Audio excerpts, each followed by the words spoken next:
Signe Shieldmaiden. The Museum of Alternate Futures smelled of beeswax and quiet contemplation.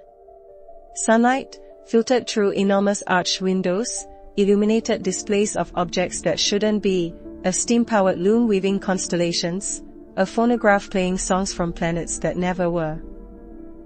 Signe Shieldmaiden, head archivist, moved amongst the exhibits, a reassuring presence.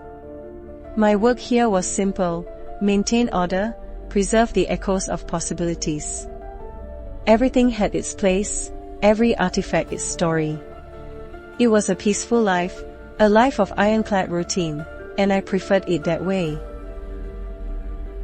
It began subtly. A recurring dissonance in the hall of divergent technologies. A low hum, almost imperceptible, emanating from the chronarium, a device purporting to display potential timelines. Initially, I dismissed it as faulty wiring. But then, the displays themselves began to flicker, showing not divergent futures, but repetitions. The same futures looping, fracturing, each iteration slightly off. It was a flaw, surely. A glitch in the intricate mechanism. I recalibrated the chronarium, ran diagnostics, even consulted old man Hemlock, the museum's eccentric engineer, a man more comfortable with gears than people. He found nothing. Just a bit of atmospheric interference, dear, he'd said, adjusting his spectacles. These temporal devices are sensitive things. I accepted his explanation. The museum was old, and things broke. I focused on my cataloging, assuring myself it was nothing more than a minor inconvenience, a temporary disruption to the museum's carefully curated calm. The repetitions worsened. The hum grew louder, a throbbing undercurrent to the museum's silence. Not just in the Hall of Divergent Technologies, but throughout the entire building. Visitors began to comment, a sense of déjà vu, a feeling of being watched by themselves. The exhibits themselves seemed to shift subtly, objects appearing and disappearing, their displays altering without explanation. It was no longer a glitch. It was a fracturing, a dissolving of the very fabric of possibility. The ironclad certainty of my routine began to crumble. I started researching the museum's origins, delving into the forgotten archives. The museum wasn't built, it was found. Unearthed from a region of shifting sands and forgotten lore. The original architect, a woman named Isolde, left behind journals filled with cryptic warnings about the resonance, a feedback loop of potential timelines. She spoke of a convergence point, a moment where all possibilities collapse into one. Her notes were fragmented, filled with unsettling diagrams and half-finished equations. The resonance, it felt linked to the hum, to the repeating futures. Old man Hemlock, surprisingly, offered a chilling observation. He found me in the archives, studying Isolde's journals.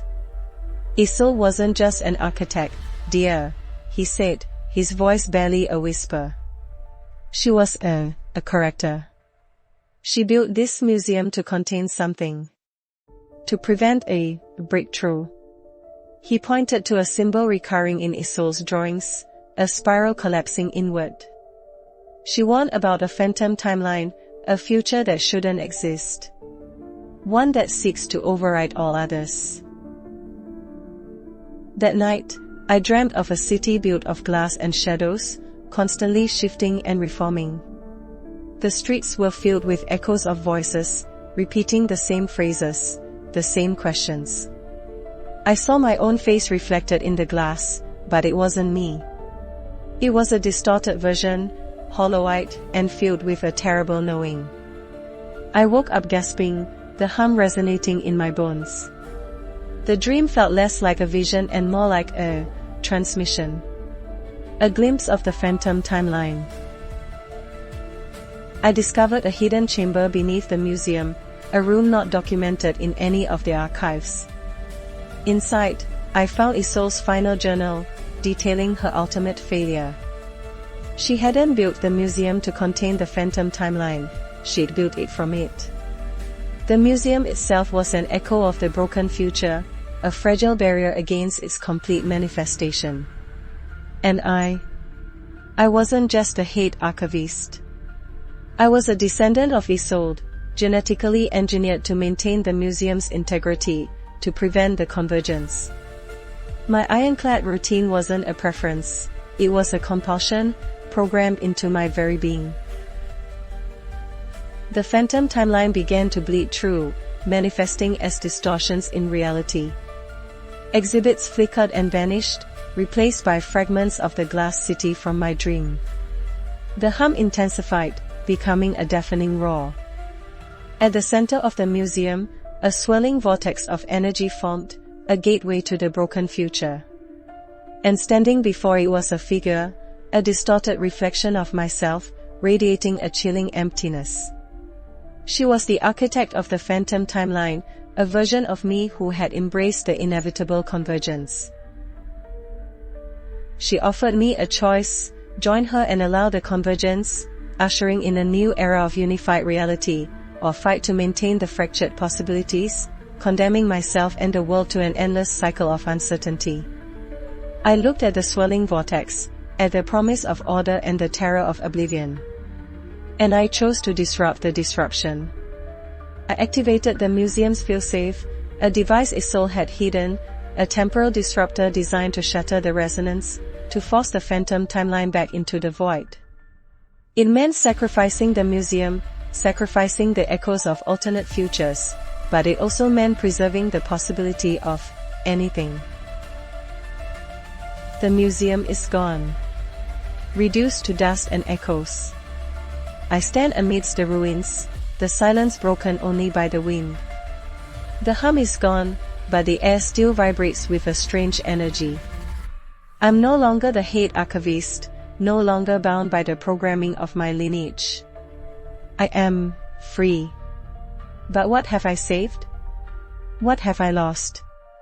The sky above is fractured, shifting between shades of blue and gray. Is this a new beginning, or merely a different kind of ending? The question hangs unanswered, suspended in the fractured silence.